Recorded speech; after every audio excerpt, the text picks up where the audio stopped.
This week, we're starting our third week in our series, Captive.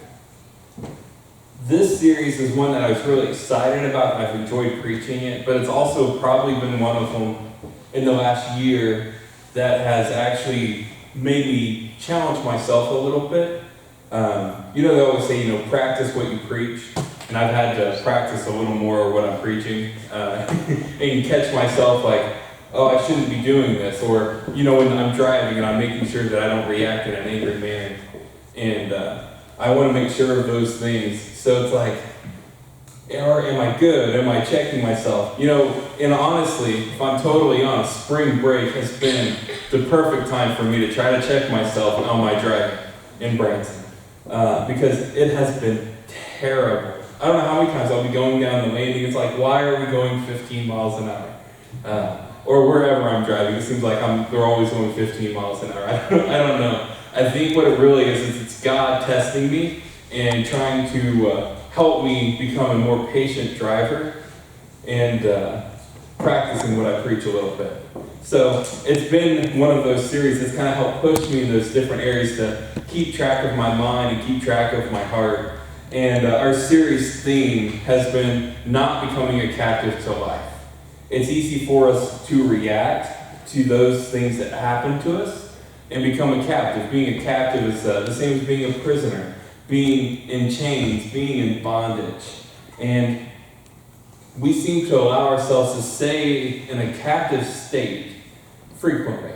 It's like I'd rather just go from, occurrence to occurrence to occurrence instead of trying to fight my way out or find a different way. Because life has a way of kind of running us over. It feels like you get hit by a big rig sometimes, or maybe even a train. And if we aren't careful, we'll catch ourselves just saying, I think I'm just going to stay here on the ground. It's kind of nice. It's hard, it's cold, but I'm okay. I'll just stay here and wait till I get hit the next time instead of getting back up and going through it again. And that's doing the best we can at those times. Sometimes it's just to survive, but other times we have to be intentional to allow ourselves to get up and go ahead, because the stresses will get to our heads and they'll get to our hearts, and they usually come out through our actions. That may be blowing up or doing whatever it is, and they just wreck our lives. So week 1 was where we all started with this a couple weeks ago, and that's take your mind captive before it takes you captive. The main principle behind that is that wherever we spend our time, whatever we spend our time in, what we spend our time on, what we think about, what we worry about, what we pray about, what we watch on TV, are all ways that are affecting our mind every single day. The things we watch, the things we listen to, the things that we see, even the subconscious things, they're like, well, I don't really listen to the lyrics, I just listen to the beat of the song. I've said that. You still know the lyrics, though. At least I do. I tend to find myself knowing them. So our mind is also, beyond that, it's also the thing that keeps us up at night, the thing that helps us not sleep, what keeps us from sleeping, and it keeps us in our little bubble, in our box, and we're locked in. And it kind of drives us crazy at times. Because I don't know about you, but my mind does things I don't want it to do. You're trying to go to sleep, and you're like, just go to sleep, shut your brain off, don't worry about it, don't think about it. And you think about something really boring for about 5 seconds, because that's what I do when I'm trying to go to sleep. I don't count sheep. I actually think of a NASCAR on a circle track by itself, and just going in circles, kind of the drone of a car, for whatever reason. That is pleasant to me to help me go to sleep. I can't think of football because I'll think of like really bad plays that make me mad, and then it just starts over. But I'll think of that for about 10 seconds, that thing that helps me go to sleep, and then my mind will go back to, well, what about when I get this done? Last night I did it. We were going to bed around midnight, and it's like, oh, okay, I need to do this in the morning, I need to do this, I need to do this, oh, don't forget to do that. And the checklist goes on. Our mind keeps us, if we'll let it, living in our fears, in our worries, in our doubts, and we're never really pushing forward. We're never really striving for the things that we want to do. We're just saying, I just need to get past this worry. This thing I'm really worried about, if I can get past it, then I'll go to the next one. So that's where our mind is. And then week 2 last week, it was about a clear heart a clean heart is a captive heart. And with that, I don't mean clean as in it's 100% pure. Because if we were all honest, our hearts are not pure. Jesus had to die because he was the only pure one. He was the perfect one. But not our society, not our belongings, not our houses, not our cars, none of that will give us a clean heart. None of that will help us be pure. None of that will help us stay on track. All of that will usually just kind of leave us chasing the next thing. I know like there was one point when one of my friends came over, when the neighbor that lived across the street from me, someone that was at their house a lot had a new Range Rover, I think. And one of my friends came over, oh man, I'd love to have that Range Rover. And I'm like, it's not my style. But it's like those things, it's like if we allow the thing to chase us, it's like, oh, I need the next best thing. Like I have a friend that has a Mustang like ours, and he's already traded in for the brand new one because it's a little bit different and it's a little bit faster. And he's already gone on to the next thing, and then when the next Mustang comes out, he'll trade this one in and get the very next one. And it's always chasing the next best thing. And if we're all honest, we have done it in one way, shape, or form. With guns, bows and arrows are really bad about it because there's always a new one, a better one, this one's wore out kind of thing. Houses, cars, clothes. I think that might be women more than men because I know some guys are like, I haven't bought clothes in 15 years. I'm the same size, I just wear the same clothes. I have enough there, I don't need more. But we kind of chase trends. Hair, I don't have to worry about that one, but some people do. People follow the next hair trend. But when we do that, that leaves our hearts feeling groggy. It leaves us tired. It leaves us all kind of moody. I don't know about you, but when I'm just tired, I'm kind of moody. And it leads to a tendency to steal our joy. We're not happy, we're not satisfied because our heart is focused on the next thing, and the next thing, and the next thing. Because I promise you, getting that next promotion will not make your life somehow better and somehow happier. My dad always said that what you tend to find is when you make more money, you spend more money. You don't somehow have more money now, you just spend it. And you buy something else, and it's, okay, we're great, we have this much. So, hey, well, we can afford that new car. Or I was really needing, like my dad was joking around, like I give him a hard time, my Saab, the SUV I drive most of the time. He paid more for his lawnmower than I paid for my Saab. I'm like, you realize that you paid more for, he mows like 10 acres.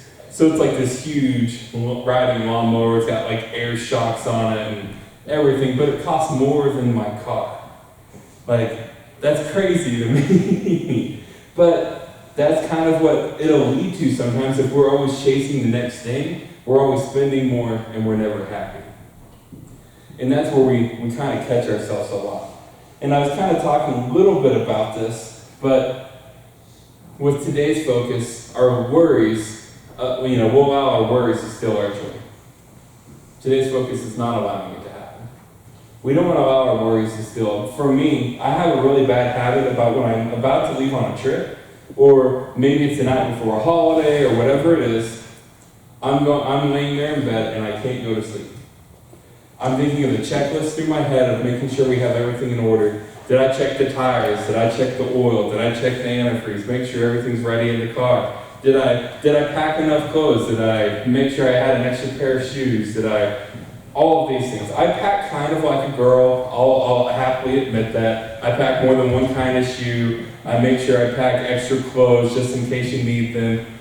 So I will own up to that. In my defense, I have 2 older sisters, and my dad drove over the road for a while when I was a kid, so I spent a lot of time with 2 sisters and my mom. So that's my disclaimer. But I know I pack like a girl at times when me and Kristen have our stuff together. And I know she actually has more clothing than me, but because her clothes are like a third of my clothes size, she can fit a lot more in a small space. So I'm like, I have these 2 suitcases packed full of stuff. And she's like, okay, here's my one. I'm like, you suck. Because everything fits here. But I'm worried to make sure I don't forget something. And sometimes it's excitement, sometimes it's nerves, sometimes I'm just worrying. But when I have a particularly rough day, the situation that happened will play over and over through my head until I can figure out a way I should have handled it. And then I start wondering, how come I didn't handle it that way, or how come I didn't respond that way, or can I respond in a way that's similar to that gets me to the same end result that I desire? It's also not uncommon for me to wake up occasionally at 2 or 3 in the morning and just be completely awake and not be able to go back to sleep.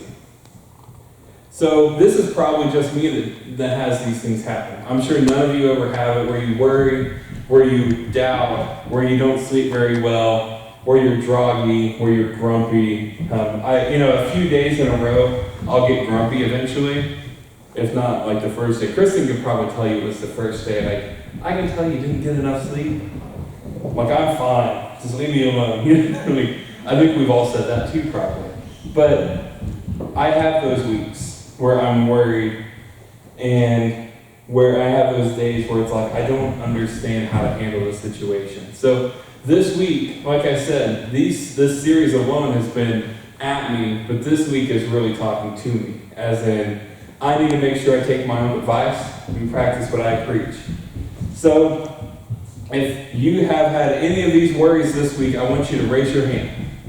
Have you worried about money, work, your schedule, kids, grandkids, parents, grandparents, family, friends, church, running late, running too early, overthinking a situation, not being prepared for something, what you missed, what you forgot?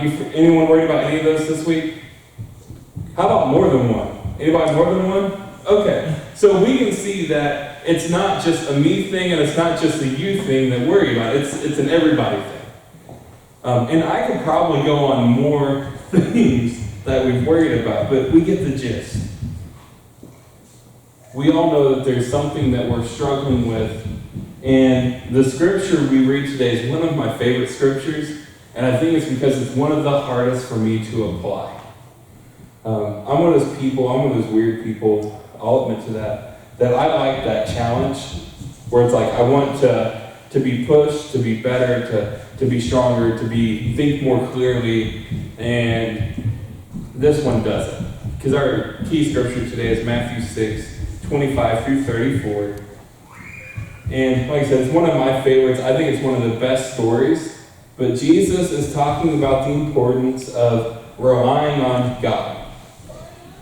He's talking about don't worry, don't fear, don't fret. He's trying to teach us to let go of our worries. I think Jesus knew that people then had problems with worrying, that people now would have problems with worrying, and that people forever have had and will have problems with worrying. Because part of it, I believe, is our nature, that we want things to happen a particular way, or we want to try to control things. I won't ask anyone if they're a control freak. We all know who we are. I'm not a control freak as much as I'm just a little OCD at times. And Kristen loves to bother that. We were playing a game with friends last night, just for instance on this. And that little like green checker pieces kind of thing, and I was putting mine in rows and squaring it and making it look nice and neat. And she's like sliding them around on me. I'm like, stop it. Like, it needs to be neat. So we worry about stupid things. I would call that a stupid thing, but it bothered me if it wasn't that way. I've always been the guy that I would count everything in evens, even as a little kid. I found out just this year my dad does the exact same thing in his head. It's not something he's ever talked about. It's not something like somehow communicated, but somewhere in our brains, that was something I inherited, I guess. When I was really little, I would count my steps, and I would do it in evens. I would chew in evens. I mean, like a lot of these things where it was really bad. I never talked about it as a kid, and I didn't realize it was like not a normal thing to do until I got older, when I was like, I should probably stop doing this, and I started like pulling myself back from it. But I would count lines in the road, like the hashes in the road, like 2, 2, 2, 2, like it was that bad. So our brain does weird things, and we worry about weird things, and at least mine really does. So whatever you're worrying about, whatever fear you have, whatever thing bothers you, stresses you, you're not alone. That's the biggest thing that you need to know now, is that You may have a slightly different scenario than the person next to you. You may be worrying about something that your spouse, your partner, your friend, your family do not understand, but somebody does the same thing. So that's a very important thing to know. So as we start here in verse 25 of Matthew 6, it says, "For this reason I say to you, do not be worried about your life, as to what you will eat or what you will drink, nor for your body, as to what you will put on. Is not life more than food, and the body more than clothing?" Just to stop after this one verse, how much of your time is spent, as I'm going to ask husbands, is how much of your time is spent asking your wife what she wants to eat? I don't know. I don't care. I'm just going to throw that disclaimer, and Kristen's not in here, so I'll say that. Feel free to tell her. But how much of our time is really consumed by what do you want to eat this week, or tonight, or tomorrow, and what are you going to wear? Just those two questions alone. You know, every Sunday especially, it's like, what shirt did I wear last week? Because I don't remember, but someone will remember, and they'll be like, didn't you wear that shirt last week? Well, it's been washed. I don't know. If it's in the closet, it's clean, I put it on. Like, that's all I got. That's where I start from. But I try not to wear the same shirt 2 weeks in a row on the same day just because people notice those things. But I won't promise you I haven't. But I notice it when I watch my videos. I'll be like, because I have the last week's video online, and I'll look at it when I'm loading the new one. I'm like, I wore the same shirt. And Kristen didn't even notice, or she didn't tell me. So those two questions take a ton of our times. As we look at verse 26, look at the birds of the air. They do not sow. They do not work, basically. They do not sow, nor reap, or gather into barns, and yet your heavenly Father feeds them. Are you not worth much more than they? Continue on to verse 27. And who of you, being worried, can add a single hour to his life? I'm going to change that. Who of you can be worried can add a single second to your life? Worrying will not add to your life at all. Not any time. If anything, if you ask a heart doctor, they'll tell you worrying and stress will do quite the opposite. It will actually reduce your life, not add to it. And why are you worried about clothing? Observe how the lilies of the field, they do not toil, nor do they spin. Yet I say to you that not even Solomon in all his glory clothed himself like one of these. But if God so clothes the grass of the field, which is alive today and tomorrow is thrown into the furnace, will he not much more clothe you, you of little faith? As we continue forward into verse 31, do not worry then, saying, what will we eat, and what will we drink, or what will we wear for clothing? For the Gentiles eagerly seek all of these things, for your heavenly Father knows that you need all these things. It's not a surprise to God that we need to have, nourishment. We need food, we need water, we need, something to drink. So that's not a surprise to him. It's not a surprise that we need clothing. He made Adam and Eve clothing in the very beginning. They were trying to hide the fig leaves, and he made them clothing. So none of that's a surprise to God. As we move on to verse 33, but seek first his kingdom and his righteousness, and all these things will be added to you. So do not worry about tomorrow, for tomorrow will care for itself. Each day has enough trouble of its own. Verse 34, I could preach an entire sermon about. Do not worry about tomorrow, because tomorrow will care for itself. Each day has enough trouble of its own. Ain't that the truth? I don't know about you, but that one is the verse that gets me every time I read it. Because you know how much of my time I spend thinking, okay, this is what I need to get done tomorrow. Here's my list of what I need to do tomorrow. Here's how we need to do, here's what we need to do, how we're going to do it. But we have to plan to some extent, because we can't just I can't at least. You may be able to. I can't just be like, what happens tomorrow happens tomorrow. It's all good. I'm not going to worry about it. I'll have no plan. My boss won't like it if I don't show up to work tomorrow. So I have to have some plan. I'll be at work on time. But the very first thing I think when we see here when we're looking at this is that you have value. When we read these scriptures, when we look at it, Jesus told them, are you not worth more than they? Are you not worth more than the birds of the air, than the flowers of the field? But if we're all totally honest with ourselves, we usually consider ourselves to have little worth. We don't believe we're worthy.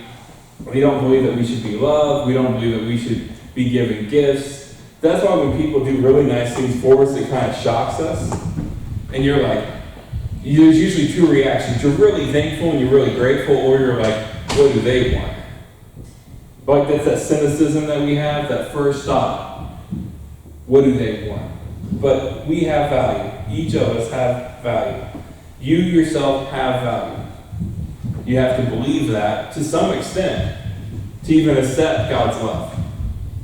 Because if you believe that you have absolutely no value, you'll never understand why God would do that for you. And I don't know about you, but have you ever asked yourself that? Why did God pick me? I've asked myself that a lot. Because being called to be a pastor, it's like there had to have been people better equipped, better prepared, better educated, had more hair, like all these things, better with people. They're better with business. They're better planners. Like, why did God want me? Why does God want me? Have you asked yourself that question? You have value. That's the very first thing that we need to see, is that worry seems to steal our value away. Because when we worry about the things that we've done. We worry about the things we've done wrong, the things we've done right. Well, if they knew all the things I've done, they wouldn't like it.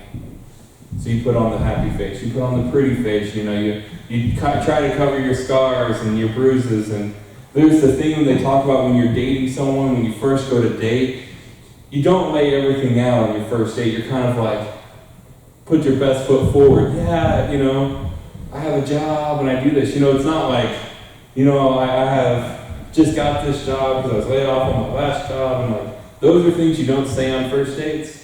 You're not talking about, you have a car, but it's a 30-year-old car that breaks down all the time. Like, those aren't things you say on a date. It's like, yeah, I have everything together. That's that appearance we try to put forward.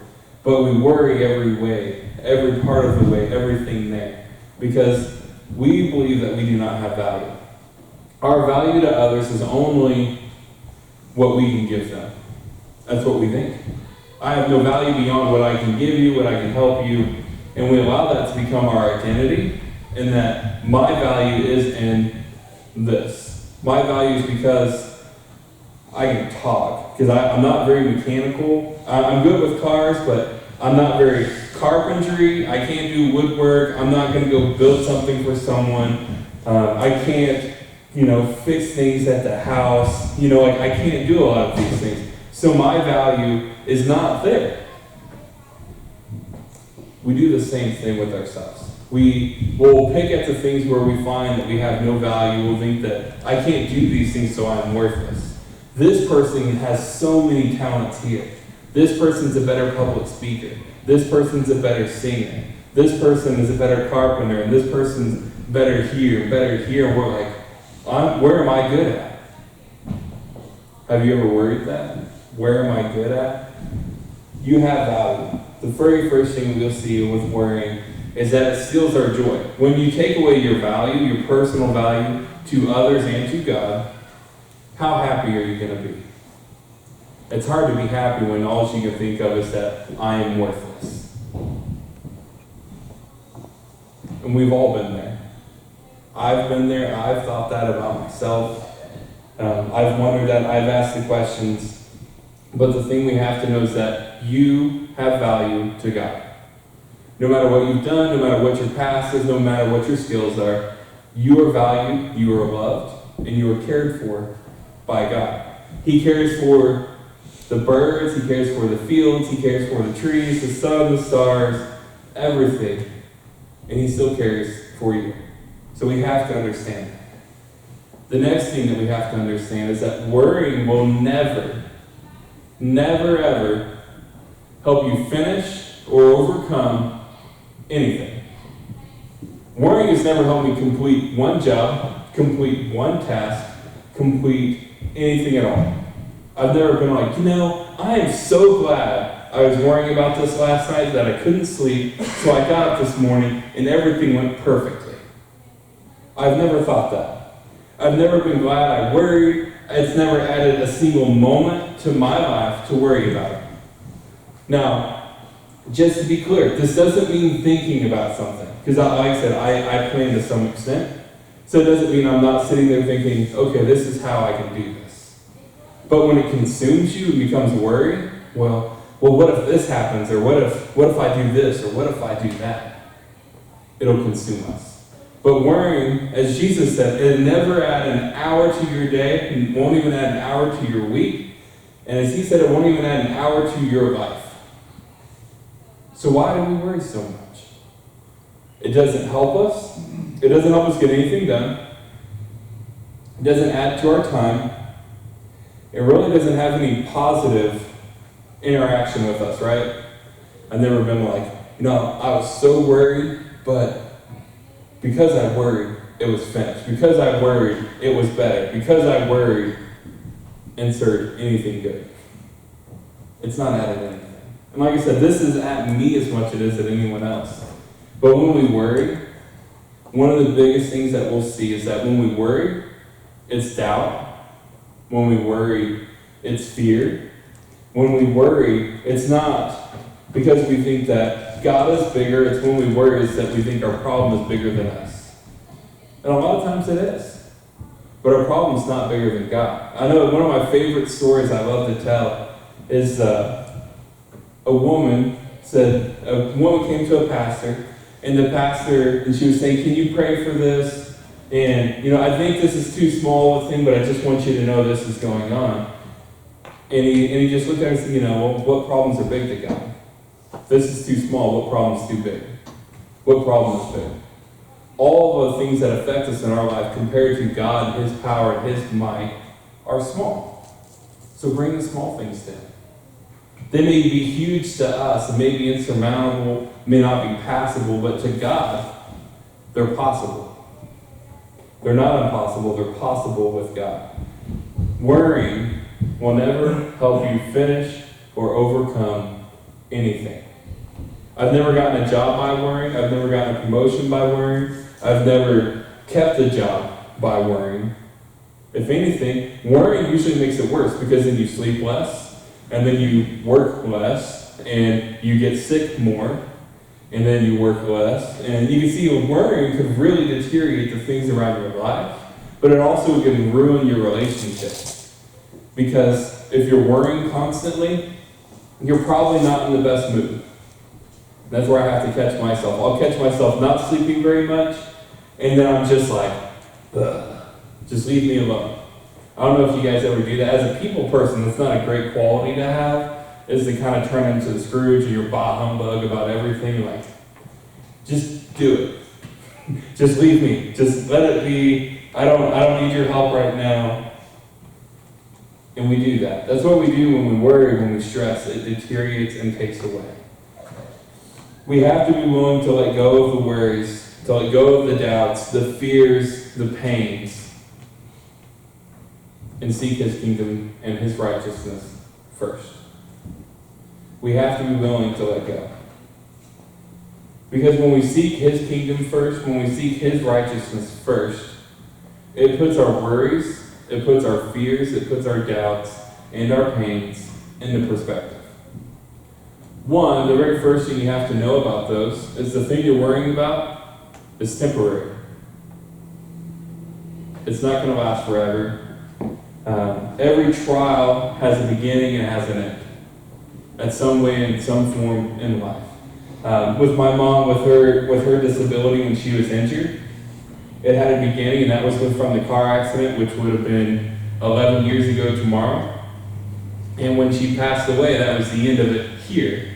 But because I know where she is now, I know she's walking, and I know she's happy, and she's probably not walking a lot because she can fly, and those cool things that are in the Bible. I look forward to being able to fly and not have to be in an airplane. That's something I look forward to personally. But her trial ended. It may not have been the way that we would have hoped.